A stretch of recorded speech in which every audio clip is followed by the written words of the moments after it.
Are you trying to get your hands on the brand new weapon, the Tenebrous? I'm good at computer. How is this actually pronounced? Tenebrous. There we go. Thank you, computer. And you want to know how good that weapon is appealed to the weapons we already have inside of New Genesis? Well, today is your lucky day because we're going to be breaking down everything you need to know about the weapon series to decide if it's something you are interested in. And since it's tied to the seasonal shop, it's fairly easy to get. So let's find out if this is actually decent or not. So to start off, there are a few ways to get your hand on the weapon. You can go ahead and buy it from the seasonal shop NPC you can find in any of the cities.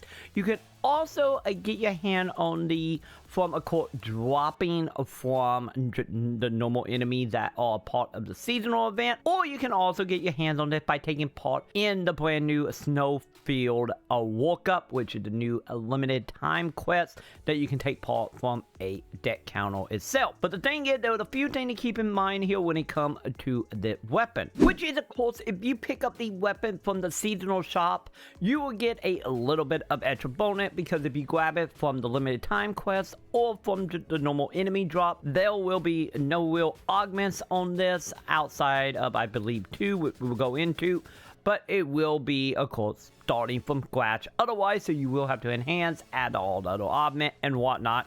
With the seasonal shop, you can go ahead and pick it up at part 40, so you're only gonna have to level at 10 level, and it already have 4 augment on it right out of the gate, which in return, if we go ahead and look at the augment offhand, is called the main one of interest here is called tied to the holiday event, which is for this one, so the Christmas one, the New Year event, as well as the winter event that will be coming up over the next 3 months.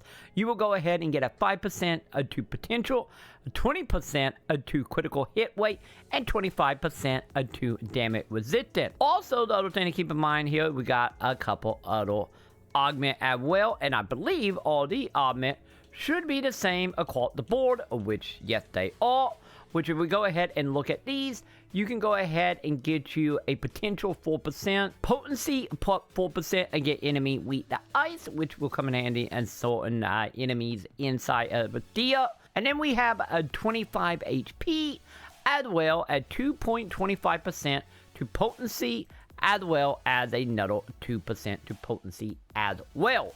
So as you can see, this is actually quite nice, especially right now if you're out there farming seasonal points and just trying to just get to it as fast as possible, so you can go ahead and buy everything in the shop.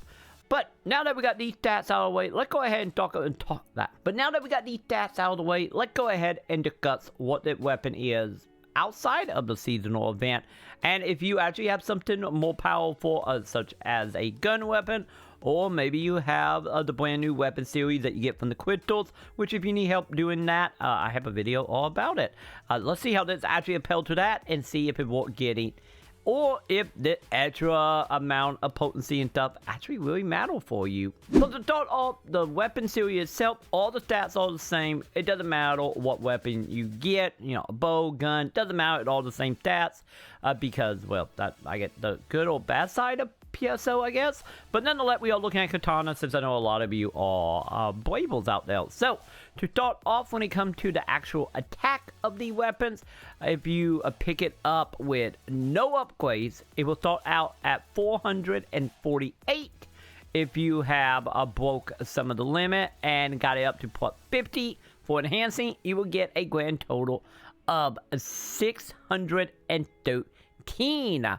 So that right there is pretty okay, since it's over 600. And then as far as its potentials, we do have a potency of 10%, critical hit rate of 15% for 30 seconds when successfully dodge or negate an attack with a weapon action or side step. And of course, that will go all the way up to, of course, level 4, which will give you a 15% to potency, 15% to critical hit rate for, once again, dodging and whatnot. And yeah, as you can see, the critical rate doesn't go up, but the potency does indeed.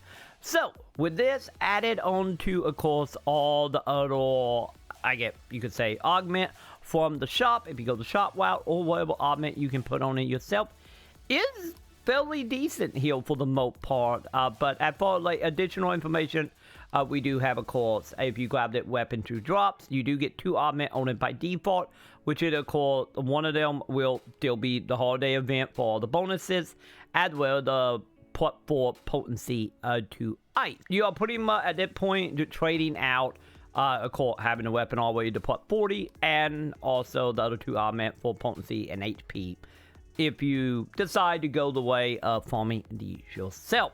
But you might be wondering, what does it look like compared to some of the weapons we already have right now? So let's go ahead and give that a look. So let's look at the weapon that most of you are probably farming right now, with, of course, the weapon that requires you to gather crystals from a Gigantics heal. And of course, they're going to change a little bit, because the thing is about that weapon theory is we do have this in the fixes toward the end, depending on how many crystal you trade in for that weapon. But that is a whole different thing I get, so keep that in mind. But let's go ahead and just look at the stats as is. So to start off, the weapon at 0 is 520. Well, the new weapon is, of course, starting out at 448. And then at map +50, you are getting 685. Well, the season shop weapon will cap out at 613. And then, of course, we have our potency heal. So right out of the gate, level 1 potency is a +13. With, of course, damage resistance 5%, damage reduction 5%, and potency +6 towards dogs. That will go all the way up to, of course, 19%, 5%, 5%, 6%. So, as you can see, that weapon is still somewhat better. But the thing is about this, if you are looking at, of course, mainly the ice ability, that will be something you're going to have to put on a separate. And then when they come to our brand new, I get super weapon, legendary weapon, whatever you want to call it, we, of course, going to go ahead and start off with the default stat of 526 at 0% upgraded, and capping out at 391 at +50. With, of course, potency 18%, a consumption minus 20%, a critical hit rate 10% effect, loss of wind damage. It took in and cooldown 15 seconds, and start 15 seconds after being equipped. So obviously, if you have yourself a gun weapon, it's not going to really make that much of a difference. If you are someone who is running around Crablosis weapon, once again, probably butchered. Computer, I need you again. Calclophus. There we go, that weapon. More than likely, you probably don't really have anything to really, worry about too much. Well, you can switch over to the weapon to hopefully take advantage of the little bit of extra material, or I should say more so extra damage against a holiday enemy. But as you can go ahead and see, if you are doing any type of content outside of season stuff, so let's say you're doing like purple triggers, or maybe some more high-end like farming of a gigantic, ideally I would say stick with the weapons you already got. Might it be the gun or the weapon series. But if you are just going to be out there farming seasonal points and just trying to get that done, I would say the weapons are worth it. If here in like 2 to 3 months when all these seasonal events are done, we will see how well that's going to actually translate. But for the time being, if you're not doing in-game stuff, all 2 of it, then, yeah, the new weapons are fairly good. And I do recommend actually getting these and using these. So, hopefully, you have made up your mind on this as you see fit. Yeah, my opinion is, if you farm an enemy, why not? If you do an in-game, flip back to your old weapon. But you do you, but hopefully the information have been helpful in one way, shape, or form. And if so, make sure you do the thumbs up, subscribe, hit all the wonderful bells below.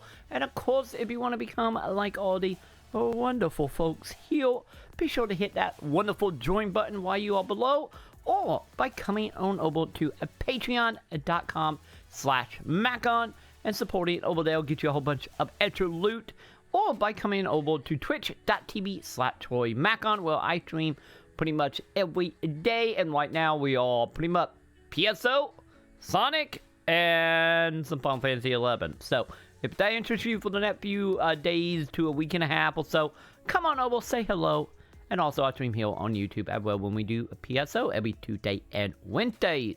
And yeah, that will go ahead and do it for me. But I do want to give a very special shout out to, of course, 1K for supporting over on the Luna deal. So thank you 1K. And Luna and Happy, because thank you, she's going to have a nice little fantastic Christmas. And hopefully you all have a happy holiday. Well, I'm not going anywhere. We're still going to have daily videos or every other day, depending. We do got a giant snowstorm coming, so I might lose power. So hopefully I can get the video out before that happens. But as long as that, you know, as long as I have power, there will be new videos every day this week. So either way, till that time, have yourself a good one. And I will see you in the comments. Oh, I didn't realize something. I kind of forgot to do the whole, welcome back to your #1 top for PSO2 New Genesis gameplay how-tos and all of that jazz. I rolled out of bed to get the video done as fast as humanly possible before my power went out, and I totally forgot to say the saying. Well, you got it in the end, I guess.